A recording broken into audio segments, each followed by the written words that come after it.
রাধে রাধে সবাইকে। আজও স্নান সেরে চলে এসেছিলাম ঠাকুর ঘরে, আর পুজো করে নিয়েছি।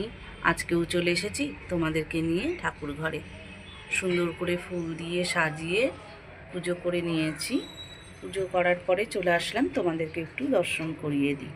প্রসাদ দর্শন করো, প্রসাদ দর্শনে দুর্ভোগ কাটে। আর এই যে আরতি করেছি, রোজের মতন আরতির ফুলগুলো গোপুসোনাদের কাজ দিয়ে দিয়ে দেব। আর এই ফুলগুলোকে কুচি কুচি করে নিয়েছি, মানে পাপড়িগুলোকে ছিঁড়ে নিয়েছি।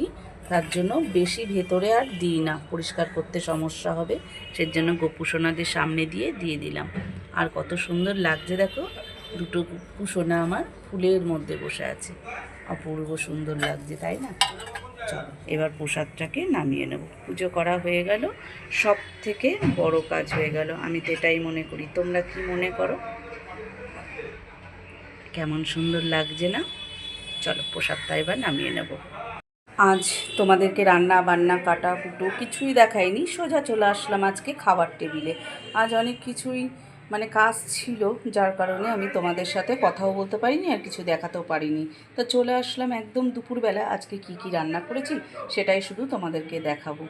আজকে করেছি, এখানে দেখো, গরম গরম একদম সাদা ভাত, এই সবে রান্না করে এসেছি, আর একদম ঘেমে ঘুমে একসার হয়ে গেছি আমি। কি রান্না করেছি দেখো, আজকে করেছি পালং শাক, আর সেটা হচ্ছে চিংড়ি মাছ দিয়ে বেশ সুন্দর করে একটু মাখা মাখা শুকনো শুকনো করে পালং শাক। এখানে করেছি দেখো পাবদা মাছের ঝাল।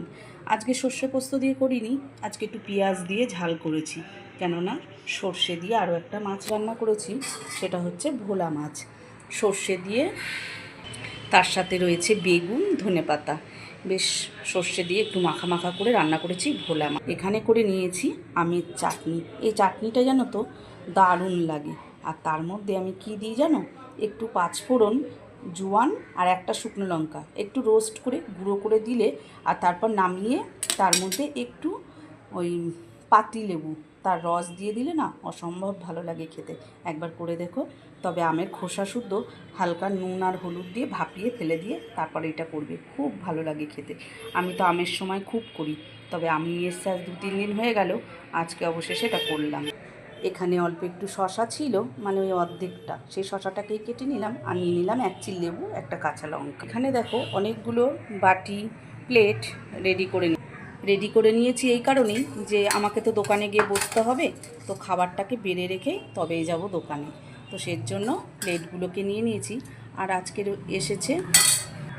এসেছে নন্দা জামাই, তার জন্য একেবারে দুজনার জন্য রেডি করে নিয়ে তারপর আমি যাব দোকানে। আমি দোকানে বসলে ওরা দুজন এসে খেয়ে নেবে। এরকম করে তরকারিটা গুছিয়ে রেখেই নিচে গিয়ে বসবো। ও এসে স্নান করে আবার একটু নিচে যাবে, তখন এসে আমি ভাতটা বেড়ে দেবো। বললে একটু সময় লাগবে, কাজ করছি। আমি বললাম তাহলে তরকারিগুলোকে রেডি করে নিই।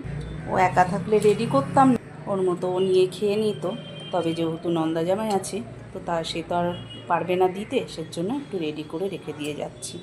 আর কিছুই রান্না করিনি, এই রান্নাই করেছি। এই যে সমস্ত তরকারিগুলো তুলে রেডি করে নিয়েছি, আর চাটনিটাও তুলে নিয়েছি। তবে পালং শাকটা তুললাম না, পালং শাকটা পাতেই দেব। তো এগুলো সব রেডি করা হয়ে গেছে। এবার আমি থালাও নিয়ে চলে এসেছি, জানো তো। এবার এরকম করে থালা দিয়ে দিয়ে ঢেকে রেখে যাব। তারপরেও স্নান হয়ে গেলে একটু যাবে, আমি আবার এসে ভাতটাকে বেড়ে দেবো। তো এই হলো আজকে রান্না বান্না। চলো এবার আমি নিচে গিয়েই বসি।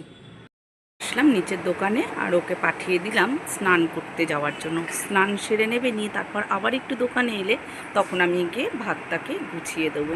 তো এই চলে এসেছি দোকানে। আর ভিডিওটা তাহলে আজকে আমি এখানে শেষ করব। আর দোকানে যেসব নতুন নতুন হোম থিয়েটার বক্স ওই যে বাইরে রেখেছে, সেগুলো আজ আর দেখাচ্ছি না, ওটাকে অন্যদিন তোমাদেরকে ধরে ধরে দেখাবো। সবাই ভালো থেকো, সুস্থ থেকো। আজকের ভিডিওটা আমি এখানে শেষ করছি। যদি তোমাদের ভালো লাগে একটা লাইক করো, নতুন হলে সাবস্ক্রাইব করে পাশে থেকো।